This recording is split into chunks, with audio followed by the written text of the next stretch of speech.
As a farmer, I stand here on a beautiful sunny morning, and to the general public they'll think, oh, beautiful day, aren't you so lucky to be a farmer? And we are. If you just listen in the calm of the background for a second, you can hear all the wee birds singing, the wildlife, the biodiversity that we have on the farm. It's all absolutely brilliant. It's lovely to hear. The sunshine is great, but the frost at night is absolutely destroying our crops. I've just pulled some of the fleece back here to uncover the drills to see how the frost has affected it, and it's such a sorry sight. These are supposed to be our early potatoes that we've worked so hard to get into the ground in good condition. Planted later than normal, but we got them caught up, everything was going great, and then we get a week's frost. We've had -2, -3 most nights for a week nearly, and at this stage there's not a lot we can do. And if I just try and show you here, damn weeds will still grow. That the frost has went right through the fleece and just completely scorched the leaves in the top of the plant. Now, hopefully the fact that these wee bits are green and the potatoes aren't massively big, they will come again. But this has cost us 2 or 3 weeks of growth, and when the customer comes in to the farm shop in May and asks you why you have no new potatoes and complains that you should have had them grown, you should have had them ready, what have you been doing? We can get them from Spain or Cyprus or wherever. This is just some of the things we fight against, and in many ways it's not the customer's fault. We as farmers have been very poor at translating the message across to the public of how we grow crops, what's required to grow crops, and this is sort of why we do these videos.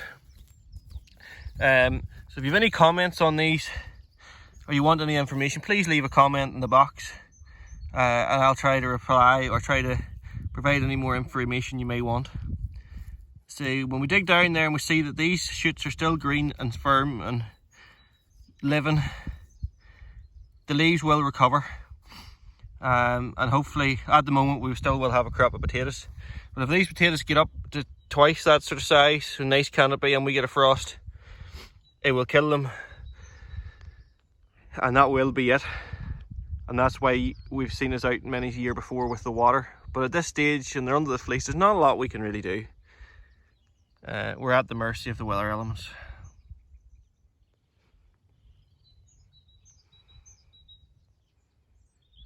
Believe it or not, where a week ago the wind was the issue and destroyed some of this fleece, and I wasn't really in a state to put back on, and we've been too busy planting other later main crop potatoes that we haven't come back and touched it. And in some ways the potatoes in these drills are probably far better off than the ones under the fleece at the moment, because the frost won't have done them any harm with the fact that they're not up. But just the distance I'm having to go down here, I broke that wee bit off, is a prime example of how much of an advantage the fleece can make to the potatoes. I've just moved to a different bit there because I seem to be on a wee miss with the planter, and there's actually no potatoes to be found. So we'll come back to this bit here.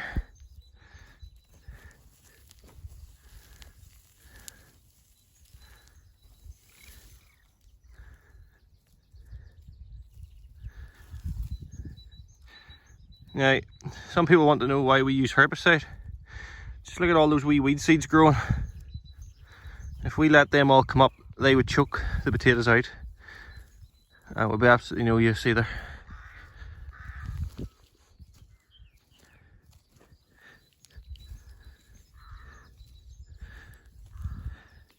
Just shows actually how cold the soil that's not under the fleece is, because the potatoes are well behind.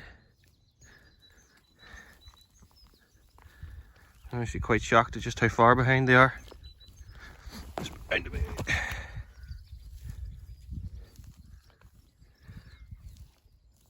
Oh, there's one that's very close to the surface, and it wasn't visible there a second ago, but it's actually got hit too through the top of the soil.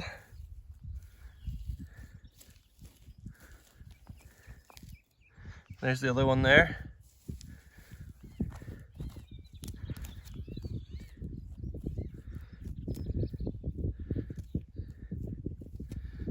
So those shoots are still healthy. They will probably now, if the weather was to warm up, go beyond the speed of the ones under the fleece for a while. Now hopefully, if the weather was good, the ones under the fleece would then catch up again and recover. It will take them a couple of weeks to recover, but once they get going, hopefully the soil temperature in there will help them progress. But these ones that are under the soil are far better off. So if we actually just stick the soil probe into the middle of this drill, which hasn't been covered in fleece, do we get an idea of the temperature? The temperatures were up to 8-9 degrees a couple of weeks ago, and that cold weather has put us right back down to 4.3 degrees. So now if we just go over to the bit that's under fleece, it has been for these last 2 or 3 weeks, and we put the same probe in. See, now this is early morning, so I don't expect there to be a vast difference.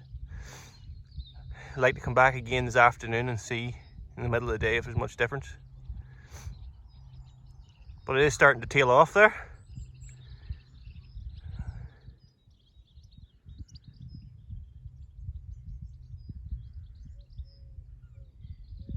There we go. So the temperature under the fleece is 7.4. Double nearly the stuff that's not covered in fleece. So that highlights why we cover the field in fleece, to provide that temperature, to allow optimal growing conditions for the potatoes. But unfortunately it has meant that the frost has now come into play. We can't get frost right up to the middle of May and be a major issue. But here's hoping not, because one major setback's bad enough. But if these potatoes get recovered and up and going again, and we still end up with more frost, it's not looking pretty. So yeah, it's just one of the joys of growing crops to feed the world. So yeah, if you have any comments or like any information on how our crops are grown or affected, please leave a comment in the box. And if you do like these videos, like or subscribe. Subscribe and then you get to see the regular updates of how we grow the crops across the farm. And if you like the video, YouTube will show it to other people, and it'll probably, hopefully, help educate the general public as to what farming's all about, and the highs and lows. We'll hopefully be fit to bring you some highs throughout the year as well.